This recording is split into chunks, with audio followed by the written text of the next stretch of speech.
nandon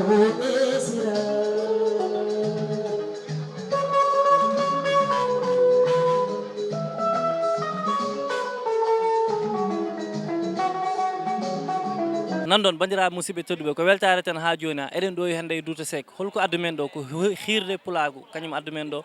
e 31 décembre o kono bandiraɓe délégation ji gaari eɗen joƴƴi ɗo e banimen debbo Binta Tall Thiatbo Walo Binta Tall nan ɗo jooɗi ari koye Hiirde Pulaagu mo ganduɗa ko Africa Pulaar noddi ɗum ɗo e Douta Seck 31 décembre Binta Tall a yiyama aɗa arde délégation baɗɗo fayida holko adduma ɗo e Douta Seck e Hiirde Pulaagu e Africa Pulaar. Assalamu alaikum on bandiraɓe haalpulaar en ko weltanade on tan sabu ko Pulaagu woni doole Pulaagu woni fof e sa yi kam ɗo e Douta Seck noon fotani hawdema sabu so Pulaagu noddi tan Pulaagu noto en gari notade Africa production oɓe mbi hande oɓe cuuɓi nalankoɓe pour wadde ɗumen décoré Binta Tall noon ko hen jeeya watteɓe décoré ɓe ko ɗum woni hande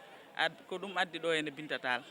Machallah a yiyama ari arde délégation baɗɗo fayde holko tinɗa ne mbiyeɗa ka poɗɗo waɗede décoré holko tinɗa e ɓandu ma? eyyi ko weltare tan tinmi hen weltare saabu neɗɗo sa woni leñol ma aɗa doga hen ha yimɓe mbawi ƴewtidade ko mbatta hen ko dari noon mbi hande ne mbanma décoré ɗum ɗon ko weltare bolde mbaɗa ñagonoɓe Allah noon woto won hande tan haɗa décoré o yoya ha yimɓe foof kejoya hen woni jimowo muɗum woni journaliste muɗum woni foof ene foti waɗede décoré saabu hande Pulaagu ngu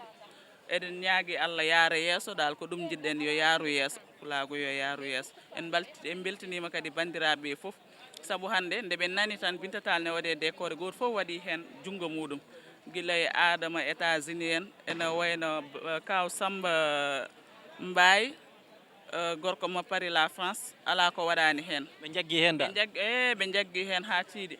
boisson ngaji tunana galle mbimami hande kala ko fera galle Binta Tall waɗani hen haydara ko bandiraɓe haalpulaar en tan mbaɗi foof ha fewi ɗum noon mi weltanimaɓe mi wiɓe kadi yo arte mabɓe mine leñol ngol jusqu'au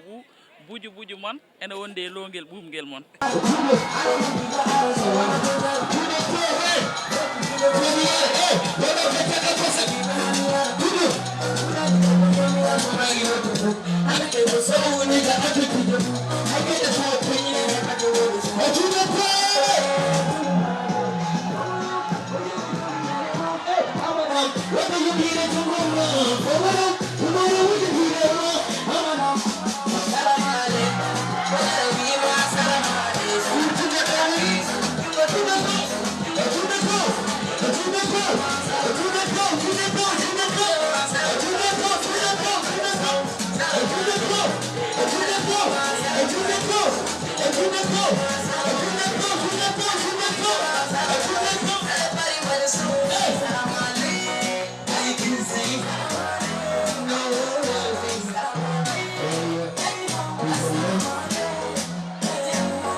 totten mo konngol ngol tan o haalna men holko addimo ɗo hande e jamma Pulaagu ngu baba. eyyi kaalide Allah jarama en calmini dendagal fulɓe nde wenno oɗo jamma Amadou Hampati Ba wi leydi wawa ɓamtade gaga ɓiɓɓe maggol gawa ko golli warñede ƴiƴam ngol jaranma ɓirtude ma warñede picca ngol jaranma ƴiƴam ma rufugol yaara yeeso ngol nanda liɗɗi jaari so ɗum leydol yahata ɗum addi amen ɗo wadde Pulaagu walla leñol walla nokku walla lesdi fawata ɗum tan ko toɓɓe ɗiɗi ƴiƴam ma warñede ɗo de ɓi yummam sehilam Hammata Aliou yeeri oɗo komin ɓoydiɓe guila komin sukaɓe hande so Pulaagu noddi fulɓe ne poti notade ɗum woni ko addi amen ko ɗo en siki tawi Pulaagu noddi hande ɗum ɗo ene siftinor amen les années 83 82 demin natnat ɗo Abou Djouba 82 demin gaddat ɗo Dembref 82 demin pinnat ɗo Samba Deye ko ɗum ɗo wonno culture men e nder ñalaɗe he fof heɗen joguino hen renda nga ndendaten kaaliɗo hande ɗum ɗo fof koko woppa maayi wadde noon siki tawi Senghor wi culture fina tawa woni adan développement woni wattan développement sika woppi ɗum sa arte tawata hande ɗum tagi amen arde ɗo yet min gonda somi andina ko sukaɓe gonat ɗo mami addor sukaɓe galle ɓe foof mi sodana piyeji ɓe naata ɓe ƴeewa hande holko dogata lesde holko yahata holko woni Pulaagu hande sika wi hande cuhlilam min sa wi guel baylol walla wi guel bitikol ngel walla wi guel malal dawi guel anda donc ça c'est grave donc ɗemɗe ɗe koɗe ñamodira ɗe kaalido hande sa yi gonɗon Piindi TV hande ɗi teskaji ɗi mbaɗa toon Fatima Gueye baɗo défendre pour noir Fatima Gueye kankone hande koye marraine o jeeya ɓe ganduɗa ko inniraɗo oɗo jamma baɗɗo fayida ɗo e Douta Seck Fatima Gueye holko addumaɗo ene garɗa ɗo holko tinda min jiiya arde délégation ma a waɗi sañse ha waɗi terrain biye no waji ɓe mbirata ni holko tinda hande e ɓandu ma eyyi caggal yettude Allah e nelaɗo mum ko salminde bandiraɓe wiyoɓe mbimi e mbimami ko weltare kadi aussi ardemi ɗo hen par ce que neɗɗo ala ko ɓuuri bandum te min joguimi tan ko bandirabam ko onon fulɓe onon tan joguimi adunam par ce que to mbawɗon noddirmi foof e aduna ko mbawnomi jaggude foof mi oppat mi ara mi tawtaɓe ko weltare kadi par ce que min guel ɗo ala no ponmi ala no jettimi hay nokku kono jiiyeɗa tinneɗa hen ɗum ko yettere Allah no fewi sincèrement ko yettere Allah no fewi voilà machallah sa ari hande ayi kollino koɗe Pulaagu niddila en tant que 31 décembre yimɓe kewno ko yaade huɓoyde pétaluji kono hande ko fulɓe noddi sa ari ɗo tan a tinat rigui rigui a tinat ɗo ko Pulaagu woni ɗo holko tinata hande wallahi hakkillam hoote Fouta hakkillam hoote kadi e mamiraɓam fulɓe wonɓe Fouta to machallah ɗo kala garɗo ɗo hande oɗo jamma ma hakkille ma faatu woɗɗi quoi par ce que ko meeɗano sikkede yiyama ɗo hen te ɗum kadi ko yettere Allah min mbaɗa remercier kadi Africa Pulaar waɗɓe ɗum organisé ɓe kadi e wa Piindi TV arɓe ɗo hande kadi ƴettumen machallah onen foof ken gotum Pulaagu hayo yaaru yesso tan non ɗon Pulaagu yo yaaru yesso Abdoulaye Samba Sy hay goto wawa haalde moko Pulaar te haalani bammen Abdoulaye Samba Sy par ce que kamɓe gonno ɗo guila hanki tawi hande arani waɗa baba hande sa yiyama ɗo e Douta Seck oɗo programme mo ganduɗa ko 31 décembre wiye Hiirde fulɓe a yiyama ɗo hande holko adduma ɗo baba e addimi ɗo ko Africa Pulaagu kamɓe mbaɗi hande programme o kadi ɓe teddini min hen kadi ɓe mbi ko minen mawɓe e mbaɗa min décoré ani ɗum ɗon ko hunde wonde fayida donc komin liggini leñol ngol ko e so min mbaɗama hen décoré min beltoto saabu neɗɗo ɗaccata neɗɗo o yaaha gona wiide Ablaye Sy ko ni wano ala min jii guilay min guuri kollon min komin golni leñol ngol nde min jogani hen nimso ɓaɗum ni min mbaɗi ko mbaɗno min kadi on gaari min jetti hen Allah no fewi par ce que on goni relève mo ganduɗa yimɓe fof dañi hen weltare ɗum noon min calmini kam foof Piindi TV kadi mi salminiɓe weltanimama hande holko tinda guila ɓe nodduma ɓe mbima ɓe ponma waɗe décoré holko tinda no tinmi ko ɗum no ɓurinimi million ɓurinimi galle ɓurinimi oto waddemi décoré ɗum ɗon wona ko majjata wona ko mayata hay sinno ko level mbaɗnimi ɗum ko teddugal manggal mboɗo welti hen no fewi mi welti hen waɗa jarama baba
When we had a sound, that the rubber in the pasta. One key in the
We're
Rastafari.